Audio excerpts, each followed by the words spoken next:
Hey guys, welcome back to another episode of Why No One Plays for Smash Ultimate. 2 characters down, another, like 20 more to go because apparently everyone and their mothers play Rob these days, but I digress. For today's episode, I want to talk about a fighter who has routinely seen placements in the top 10 for a lot of pro players' tier lists ever since Ultimate's debut in 2018, but has never garnered much of a following in any particular region, which is rather uncharacteristic of a sword fighter, the archetype whose members are well known for being easy to pick up at least on a basic level. Let's talk about Shulk and why he's been struggling to get any representation for the past 3 years and change.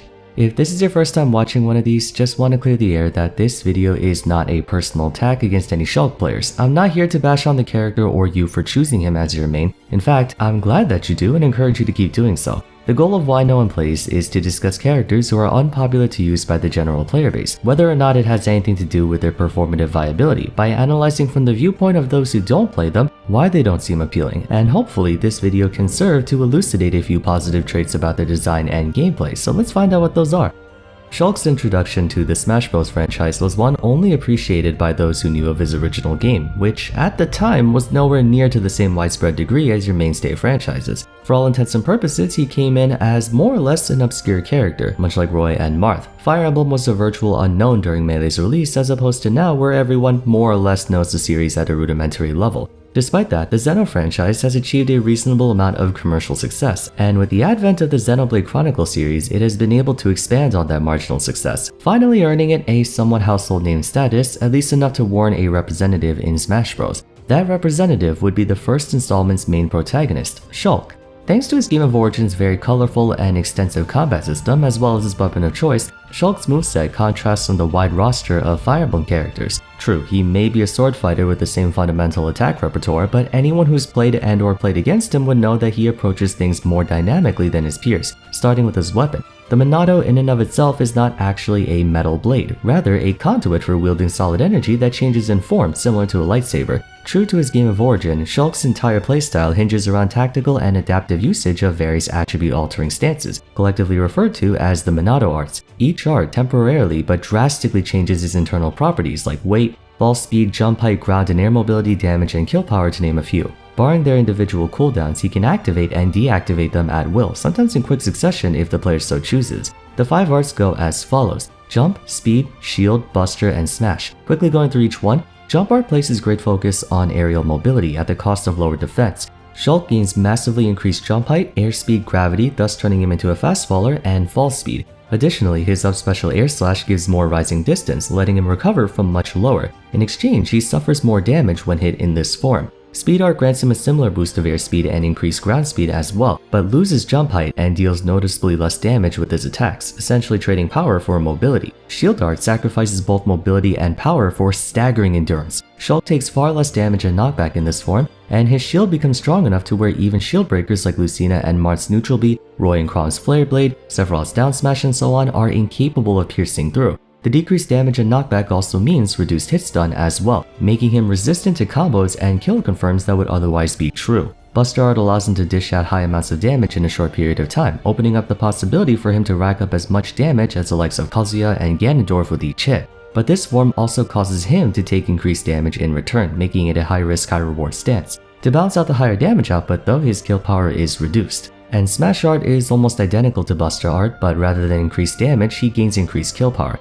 This turns virtually all of his moves into life-threatening attacks that can end your stock under 100%, but that comes with the added risk of him taking way higher knockback as well. And just like Buster art losing kill power, Smash art loses damage output. Shulk's 5 Monado arts theoretically cover almost any situation you would encounter throughout the course of a match. Jump art is essential to augmenting your pressure and prolonging your lifespan off stage. Speed art greatly enhances your on-stage pressure. Shield art makes you heavier and more durable than even Bowser to the point where you can survive well above 200% while in this form. Buster art is for racking up damage so that you can later transition to Smash art to go in for the kill. The Monado arts offer a perfect array of stat boosters needed to achieve success in this game, and its versatility has led many to consider it as the undisputed best neutral beat in the game.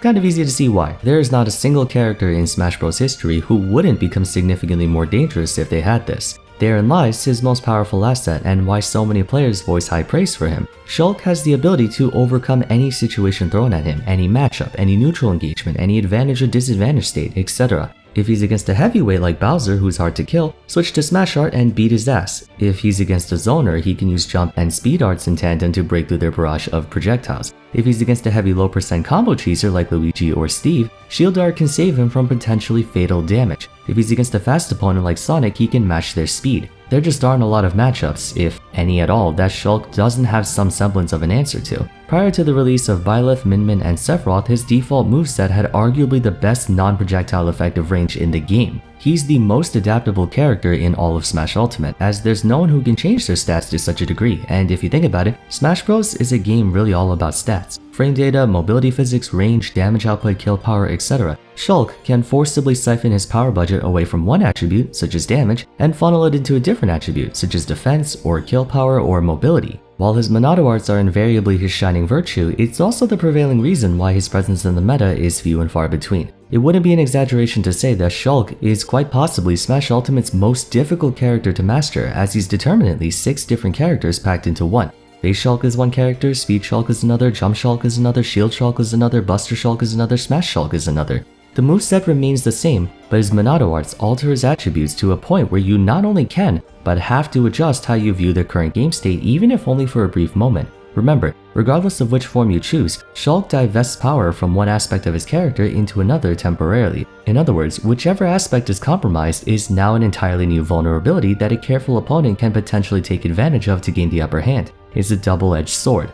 There are 2 common rebuttals I get in response. The first is that Shulk can deactivate his Monado arts at will, so the moment he no longer needs his current one or finds that it's backfiring on him, he can discard it. That is true, but his arts have cooldowns to them. Even if you use it for just a split second, you can't tap into it again for 14 to 18 seconds, depending on the stance. The second rebuttal is that if the trade-off of stats is too high a risk to take, why not just stay in base Shulk? That's also a valid point if Shulk wasn't intrinsically balanced around the existence of Monado arts. As mentioned before, each time he activates the stance, he becomes an entirely different character, thus making him a pseudo-transformation fighter like Pokemon Trainer or the Aegis, both of whom are very strong characters as well. But there is something all 3 of them struggle with in their own ways. I suppose we can use Pyra and Mythra as an example. Mythra is famous for her mobility and speed. Her attacks have ridiculously fast frame data, especially for her effective range, and her ground and airspeed are almost uncontestable. She can easily overwhelm any opponent and string combos into each other at any percentage. But as we know, her speed comes at the cost of power, both in damage and KO potential. Now, she can remedy this by switching to Pyra, who has incredible damage output, effective range, and monstrous kill power. She has no trouble finishing what Mythra starts. However, Pyra is much slower. You starting to notice something? That's a lot like Shulk's Monado arts. Mythra has speed and mobility but lacks damage and kill power. Pyra has damage and kill power but lacks speed and mobility. You can never get both at the same time. There will be circumstances when you need Pyra's strong attacks to close out a stock, but your opponent is simply too fast or tricky to hit. And even though Mythra has the speed to actually catch them, she doesn't have the kill power to finish the job. Shulk has this very same potential issue dialed up to 11. His base speed is rather slow, so he needs to use speed and jump art to bump up his mobility. His base damage output is rather middling, so he needs buster art to supplement that. He often struggles to kill using his safe attacks, so he needs smash art to bolster his pressure. Unless you're up against a very defensive player, you generally don't want to be in base Shulk except for waiting out cooldowns or saving them for when you need them the most. But every single one of his forms comes with drawbacks. To play Shulk well, you have to maximize those strengths as much as you can while minimizing those weaknesses at the same time. It's a very steep learning curve to use him at a high level, but in the upper echelon of play, people are more likely to exploit your vulnerabilities, resulting in a character that's inherently dangerously risky to play. Speaking of competitive play, there's one thing pro players value above all else, regardless of the game or genre: consistency. Doesn't matter if it's Smash Bros, League of Legends, Dota, Valorant, Hearthstone, what have you. Consistency is the most crucial element to success in any character selection-based game. Characters like Wolf, Rob, Pikachu, and such are top tiers because they're consistent. Now I know what you're gonna say, Joker and Steve have fluctuating threat levels, so why are they top tier? Well, for one, their weighted average is still really high. Steve is most dangerous when he's got Diamond, but that doesn't mean he's useless with Wood or Stone. Players rate Shulk very highly because they know what he's capable of if we average all the strengths of his Monado arts and compare them against the weaknesses of all his Monado arts. But achieving that weighted average without fail every time is far easier said than done on a character with 5 different stances, each with their own pros and cons. There's no single Monado art that's better than all the rest, like how Diamond is for Steve. Fortunately for him, if you can reach it, Shulk may very well be the best character in the game. Optimal execution on him allows you to literally cheat in Smash Ultimate. With Shield Art, you can escape true combos and live to unreasonably high percents,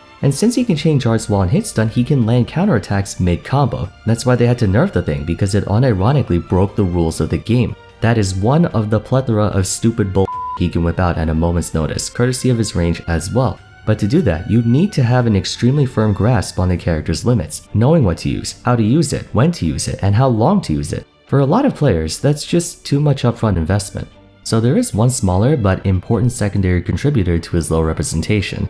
He's kind of uncomfortable. There aren't that many characters in the game who turn away prospective players due to their handling, but I'd wager Shulk is one of them. His moveset is infamously slow, as aside from jab, vision, and his standing grab, none of his attacks come out in less than 10 frames, giving him some of the worst average frame data among the entire roster. Even heavyweights like Bowser, King K. Rool, and DDD have moves that come out rather quickly. While this is somewhat compensated by his ridiculously long range, it can make him feel unwieldy to pilot at times. Slower characters in Smash are for the most part relatively fast in mobility and/or frame data, and for those who aren't, like Sephiroth, they tend to at least have intuitive and reasonable animation cast times and auto-cancel windows. Shulk is the only character in the game, I repeat, the only one who cannot auto-cancel any of his aerials with a short hop. In a game where landing lag has been universally reduced, he still feels noticeably sluggish, requiring you to make up for that with pristine spacing. And remember, with jump and speed arts, your distance management will have to change as well. There is a technique that can alleviate this known as Monado Art Landing Lag Cancel, which lets you bypass this in some ways, but the fact that he has such high landing lag by default makes his attacks all feel like they're way clunkier than they should be. Why this matters a lot is due to the majority of sword fighter aerials being used as landing options, not rising. Rising aerials primarily consist of multi-hit moves, Pikachu's back air, Samus's forward air, Game & Watch's neutral air, etc. Their long active frames allow them to persist through a short hop from start to finish. In light of their disjointed range, swordies don't have very many multi-hit moves since, that'd be broken. To account for this, they often have to time their aerials to come out right before they land. Ike's neutral air, Cloud's back air, Pyro's down air, Roy's up air, and so on, at least in the neutral. Obviously, if we're talking advantage or disadvantage, those have other purposes, but during neutral, 90% of sword aerials are for landing. Therefore, low landing lag is of paramount importance to have so your attacks aren't as punishable. In essence, Shulk is objectively a top-level character, but has to be handled in such a way that it feels counterintuitive for a lot of players. On top of that, the added challenge of micromanaging his various arts is more often seen as a hindrance than a help, since you'll have to keep those in mind on top of everything else there is to think about during a match. That just means more things that can go wrong. This may sound familiar to those who recently watched my episode on Sheik. Unlike her though, Shulk's problems don't stem from how uncompromising he is to play. Quite the contrary, Shulk, like other sword fighters, is very easy to learn at a basic level. His moves have long range and are simple in nature. Forward air is an overarching slash, neutral air is a circular hit, forward tilt is a frontal sweep. His combo trees and bread and butter are not as intensive as Sheik's, so you can pick him up rather quickly. All the same, if you want to maximize his efficiency, it takes a lot of work to get used to him, not just his Monado arts, but how he feels to play. What this means is that Shulk cannot be used as a secondary. He's either your main character or not at all because you have to put so much time and dedication into using him as opposed to using a more beginner-friendly swordie like Roy, Cloud, or even his fellow series companions Pyra and Mithra. That being said, the few who do step up to the plate will be graced with the fighter, quite literally unlike anything they've ever seen. So that's going to be it for today. Let me know if you have any thoughts on Shulk in the comments down below, including if you believe I missed any significant factors as to why so few players use him. Aside from that, if you enjoyed the video, it would be awesome if you could leave a like and subscribe. Consider following me on Twitter, joining my Discord server, and checking out my other Why No One Plays episodes if you haven't yet. Until next time though, thank you all so much for watching, and I look forward to seeing you again soon. Take care.